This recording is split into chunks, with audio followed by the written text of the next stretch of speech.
Bolsonaro returns to Brazil, the 4 factors that influenced the decision to return. After almost 4 months living in the United States, former President Jair Bolsonaro, PL, is scheduled to arrive in Brazil this Thursday morning, March 30th. He should land at Brasilia International Airport, and there is an expectation that he will participate in a motorcade through the city. Bolsonaro's return had been expected for months, since he left the country without handing over the presidential sash to his successor, President Luiz Inácio Lula da Silva, PT. Bolsonaro left Brazil on December 30th, 2 days before the end of his presidential term. He lost the election to Lula in a tight runoff race.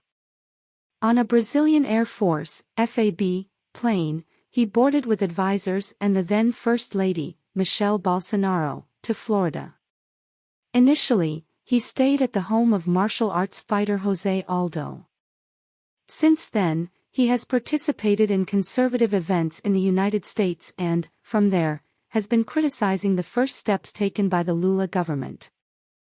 Allies of the president, however, assess that Bolsonaro's return at this moment does not happen entirely by chance.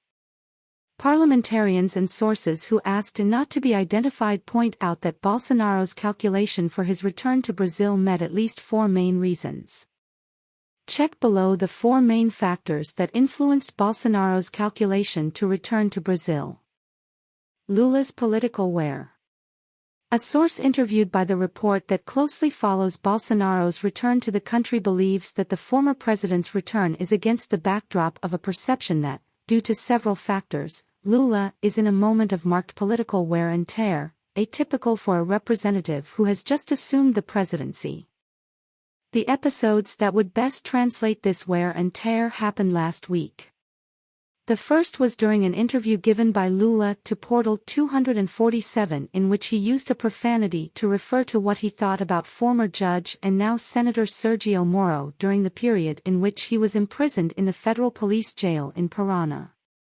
Then, after the federal police launched an operation against members of the First Command of the Capital, PCC, who allegedly planned to kill Moro and other authorities, Lula said, in an interview, that he believed that the plan would be a framework by Moro. I think it's another setup by Moro.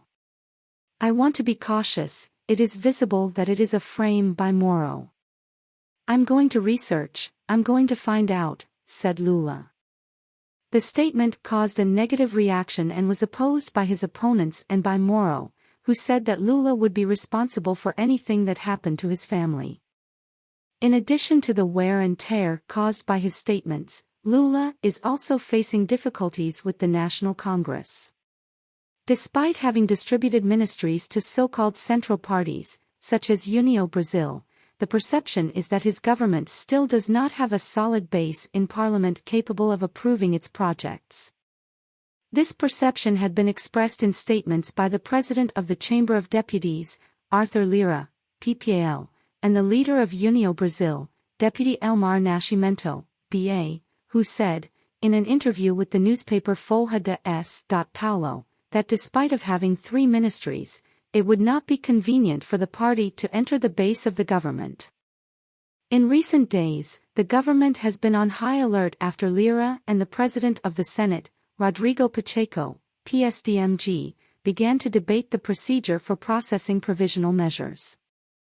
Lira wants greater participation by the chamber in the joint commissions that need to be created to evaluate the measures sent by the executive. Pacheco, however, resists Lira's proposal. The impasse, however, may end up affecting the government, since the provisional measures sent by the executive are valid for up to 120 days. If they are not converted into law before then, they lose their force. Bolsonaro's return comes at a time when the government is banging heads all the time. Lula has been making disastrous statements and this has increased his weariness, said Federal Deputy Marco Feliciano, PLSP, one of Bolsonaro's main allies.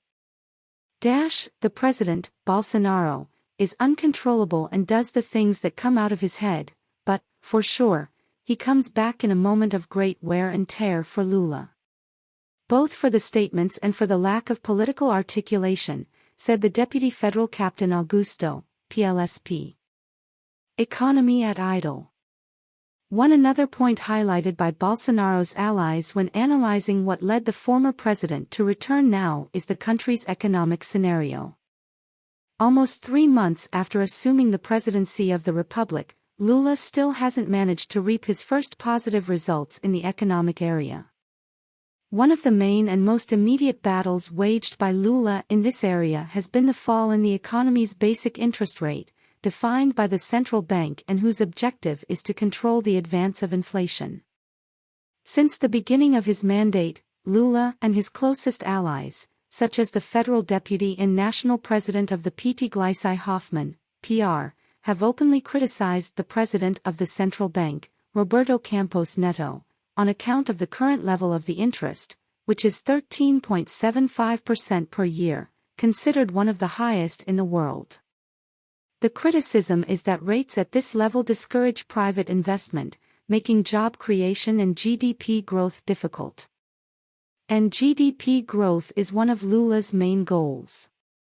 According to the latest Focus Bulletin, prepared by the central bank, the forecast is that the Brazilian economy should grow around 0.88% in 2023. In a meeting with ministers on March 10, Lula emphasized that he wants his team's commitment to accelerate the progress of works and projects that generate jobs. We cannot accept the idea that the GDP will not grow because someone said that the GDP will not grow. We are going to say that the GDP will grow because we are going to generate jobs, and we are going to generate jobs with the little things, he said Lula during the meeting. The expectation that the rate could fall after a campaign of criticism by the government, however, dissolved last week after the Monetary Policy Council, COPOM, kept the interest rate at the same level it was. The minutes of the meeting also mention the need for the government to present a new set of fiscal rules that guide how the current management will take care of public accounts. The so-called fiscal framework is being designed by the team of the Minister of Finance, Fernando Haddad, and should have been presented in March, but Lula ended up postponing the announcement on the eve of his trip to China. The trip, however, ended up not taking place because Lula was diagnosed with pneumonia. Market agents estimate that the announcement of a new fiscal framework that is credible and transparent could pave the way for a reduction in interest rates.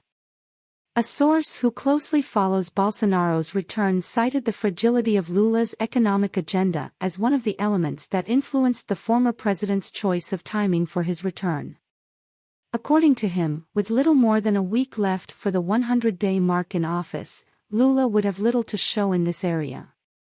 For Federal Deputy Captain Augusto, PLSP, one of Bolsonaro's main allies in the Chamber of Deputies, the economy is one of the main weaknesses of the beginning of Lula's government, and the arrival of Bolsonaro at this moment would put even more pressure on the new government. The economy is in slow motion. Lula is having difficulty getting the machine going, and we are already reaching 100 days in office and he has almost nothing to present. Bolsonaro, on the other hand, has a mandate to be compared, he said. The parliamentarian. 018 Opposition still without leadership.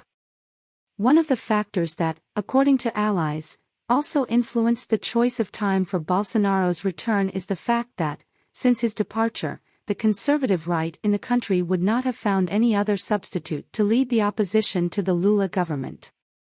Bolsonaro's stay in the U.S. has also been bothering former allies of his government, with the president of the Republican Party, linked to the Universal Church of the Kingdom of God, Federal Deputy Marcos Pereira.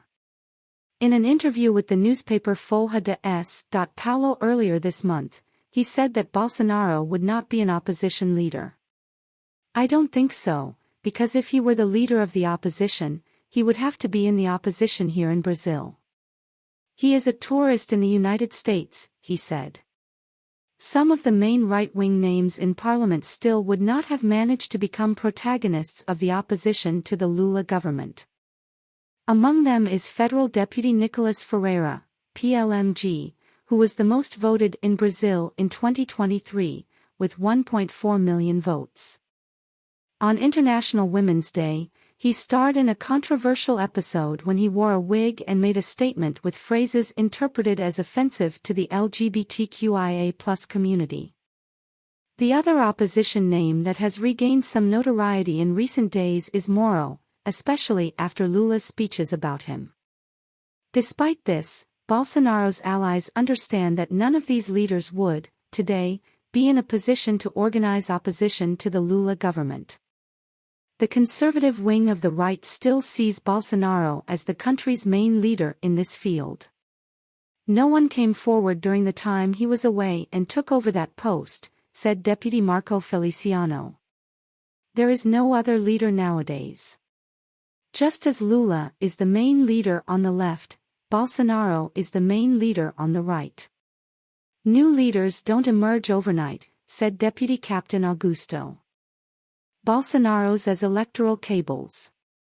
The other factor identified as determining Bolsonaro's return to Brazil is a plan by the national president of the PL, Valdemar da Costa Neto, to use the former president and his wife, Michelle Bolsonaro, as electoral cables during the 2024 municipal elections. In the PL, Bolsonaro should occupy the position of honorary president of the party, entitled to an estimated salary of up to 40,000 Brazilian reals. Michelle Bolsonaro will also carry out activities in the party. She is the president of PL Mulher and will have an estimated salary of 33,700 Brazilian reals. Valdemar's goal is for the party to win at least 1,000 city halls across the country next year. The idea is to almost triple the number of cities commanded by the party in comparison with the last elections. In 2020, the caption, when it still did not have Bolsonaro as an affiliate, the PL ranked 6th in the number of city halls won, with 345. That year, the party that won the highest number of mayors was the MDB, with 784. Bolsonaro had 58 million votes in 2022. He is our biggest electoral force in the country. Valdemar's plan, da Costa Neto, is for us to increase our number of city halls a lot. Half of Brazil supports Bolsonaro. Very large election, said Marco Feliciano. The party president wants to increase the number of affiliations and candidacies. With Bolsonaro traveling around Brazil, we will become the biggest party in the country in number of affiliates, since we are already the biggest party in number of deputies, said Captain Augustus. In 2022, the PL, anchored in Bolsonarism, elected the largest bench in the Chamber of Deputies, 99 parliamentarians. In the Senate, the PL has the second largest bench, with 13 senators, behind only the PSD, with 15. For political scientist and professor at the Getulio Vargas Foundation, FGV, Claudio Couto, the factors that influenced Bolsonaro's calculation to return to Brazil make sense.